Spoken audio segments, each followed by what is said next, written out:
Good morning, welcome back to the channel. Today we'll take an in-depth look at how to apply some common effects to vocals. Whether you're mixing a rock track, country, pop, or any other modern genre, this video should have a lot that will help you with your current mixing project. We'll talk about EQ, compression, reverb, and more. My name is Ian Dutra from ID Sound. If you need help with your project, check out my portfolio and send me an email. I'd love to work with you. Before you apply any processing, take a minute to think about what your recording needs. Depending on how it was recorded or the song that it's a part of, a vocal might need very different treatment in order to sound like it should. This vocal I'm looking at is a part of a dense mix, and it was recorded through compression with a tube microphone, so it sounds really warm and full. We won't have to compress it as much, but we will have to clear out some of the low frequencies. The first effect we will look at is the equalizer. This effect allows us to control the volume of different frequencies. We will enhance the frequencies that help our vocals stand out in the mix and reduce the ones that tend to bury our sound. Let's listen to this vocal with EQ bypassed and then active. You know how they say don't talk to strangers? Well, I don't mind the danger. You know how they say don't talk to strangers? Well, I don't mind the danger. You should hear the vocal sound more open, upfront, and clear with the EQ on. This vocal has 3 cuts and 2 boosts. This low frequency cut helps lift some weight off the vocal and shift the focus to the more important frequencies, but it may be a little hard to hear without headphones. This low mid cut removes frequencies that can make the vocal sound muffled. This mid cut removes the honky sound you might associate with a tiny radio speaker. The high mid boost helps the vocal project and stand out more. And finally, this high boost opens the top frequencies, making the vocal upfront and clear. I'll play this track with all bands off and then turn them on one by one so you can hear what each one of them is doing. You know how they say don't talk to strangers? Well, I don't mind the danger. I just want to get as far away as I can. You know how they say don't talk to strangers?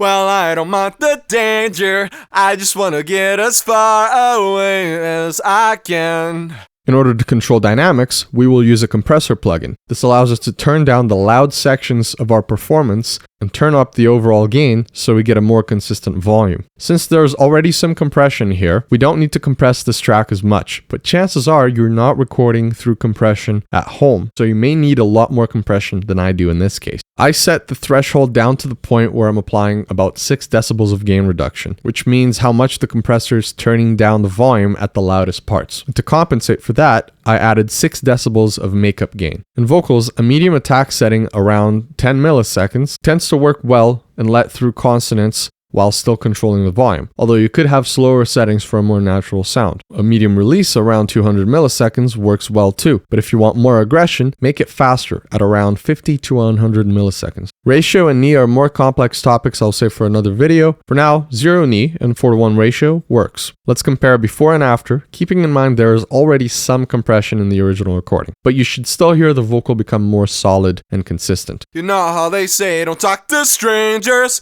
Well, I don't mind the danger. I just want to get as far away as I can. Believe it or not, it's not getting any louder. It just feels more solid. A de-esser is a specific kind of dynamics processor that reduces the intensity of harsh consonants, mainly S's, hence the name. It works by targeting high frequency volume spikes and either turning down the high frequencies or the whole signal. This is quite easy to set up. Just insert your favorite de-esser, post EQ and compressor, and set the range to a value that works well for your signal, in this case 6 decibels of range. If your source requires a lot of de-essing, you might want to have a second instance with one set up to wideband and the other one set up to high frequency only, to share the load and adapt to each sound more precisely. You can also adjust the detection frequency to tailor the detection to your specific source. Click the listen button and sweep the high frequencies to find where the S sound is most intense. You know how they say don't talk to strangers? Well, I don't mind the danger. You know how they say don't talk to strangers?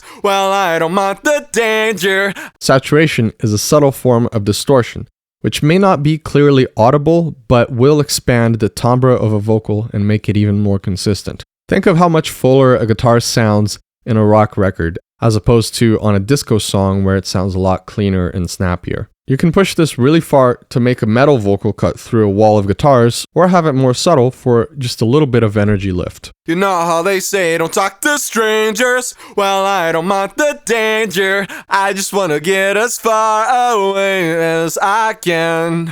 Reverb is the way we add space and make our raw recordings sound more lively and natural. It's generally not recommended to record a vocal in a space with a lot of natural reverb, as it sounds better in most cases to have individual control over the reverb without affecting the vocal and vice versa. A good natural starting point for vocals is a room algorithm with a decay around 1 second and a pre-delay of 50 milliseconds. The optimal decay time depends on the density of the mix and the tempo of the song. This mix is dense with a fast tempo, so we're set at 700 milliseconds. Pre-delay helps separate the vocal from the reverb by making the reverb happen later than the audio that feeds into it. And if you have your reverb on an auxiliary track like I do here, make sure your mix is set to 100% wet. So this will just be the reverb coming through this auxiliary track. Here's without and then with reverb. You know how they say don't talk to strangers? Well, I don't mind the danger. I just wanna get as far away as I can.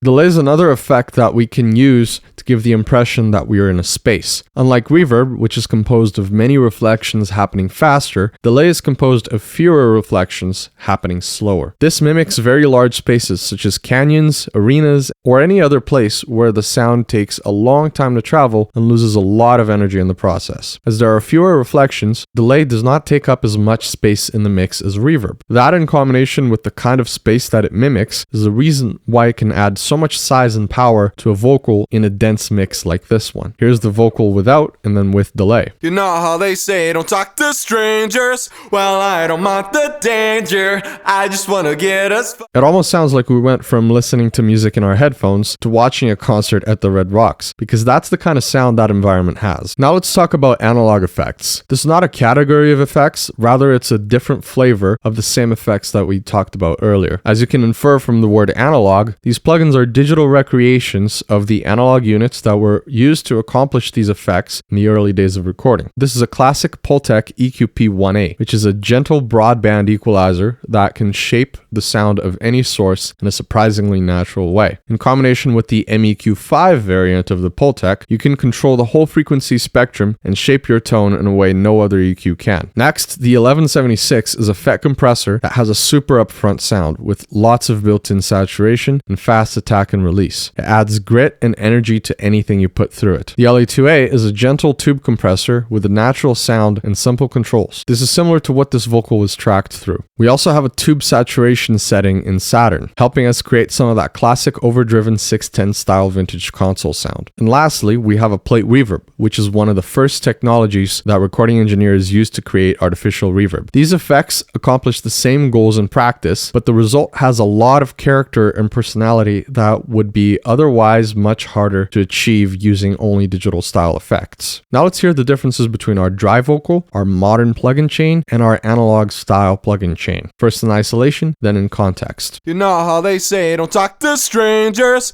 Well, I don't mind the danger. I just wanna get as far away as I can. You know how they say don't talk to strangers? Well, I don't mind the danger. I just wanna get as far away as I can. You know how they say don't talk to strangers? Well, I don't mind the danger. I just wanna get as far away as I can. You know how they say don't talk to strangers? Well, I don't mind the danger. I just wanna get as far away as I can. You know how they say don't talk to strangers? Well, I don't mind the danger. I just wanna get as far away as I can. You know how they say don't talk to strangers? Well, I don't mind the danger. I just wanna get as far away as I can. And that's how you mix vocals with all the essential effects you need to take your raw recordings and turn them into radio-ready performances.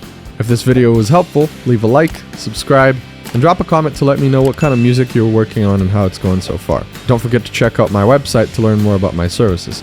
Thank you for watching, and I'll see you next time.